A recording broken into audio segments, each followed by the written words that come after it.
who finds wearing a tie uncomfortable, try sporting a suit of armour. Armour reached its peak during the battle-filled 15th century. Initially, it was made of chainmail.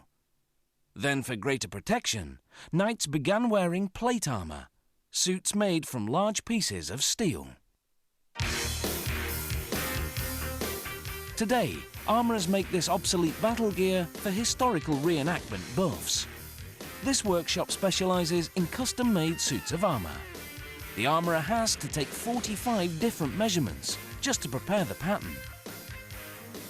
He traces each pattern piece on a steel sheet that's about 1.5 millimeters thick. Then he cuts along the trace line with a bandsaw. This is the breastplate, which covers the chest and abdomen. Now he begins to shape the piece using an automatic hammer. There's no mould or template to guide him.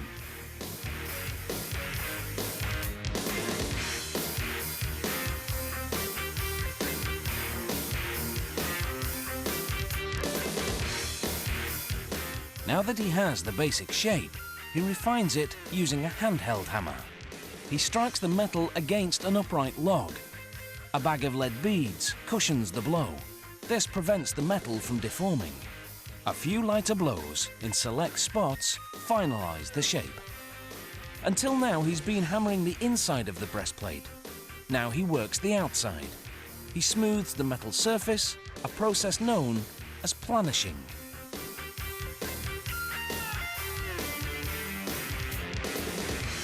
Now using a different automatic hammerhead, he stretches out the breastplate's bottom edge to form a rim angling outwards.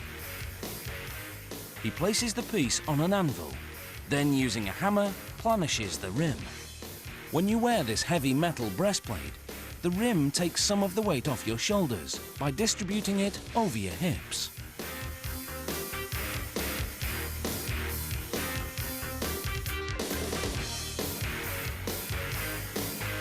The armourer checks the shape, then makes any necessary adjustments.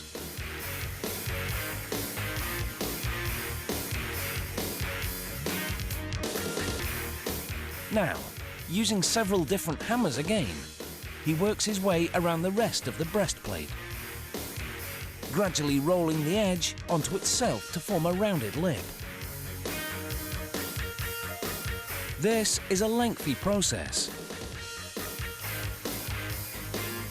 At each stage, the armourer shapes the metal slowly and carefully. You wouldn't want to upset that knight.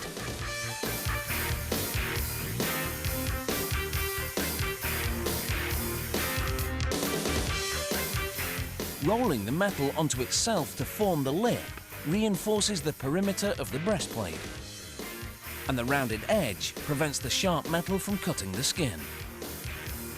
The breastplate is now ready for the finishing touches. First, the armourer smooths the surface with medium grit sandpaper.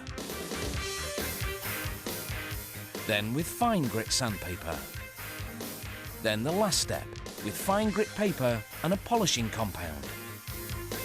Some breastplates have an articulated styling. For this model, the armourer uses 3 brass rivets to attach the sections. He fastens them loosely to enable the pieces to move.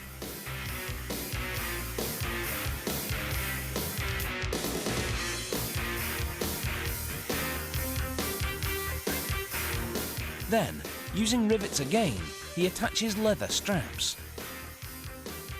A suit of armour is made up of about 20 different components, such as the front and back shin guards, called greaves, armour and leather gloves, called gauntlets,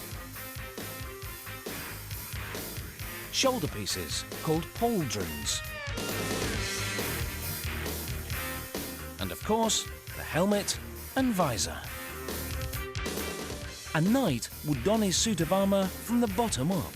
Otherwise, the weight of the top components would have him keeling over, half-dressed. In the Middle Ages, a suit of armour cost as much as a small farm. It was a prized luxury only the nobility could afford. These suits cost thousands of pounds, so being a modern-day knight in shining armour doesn't come cheap either.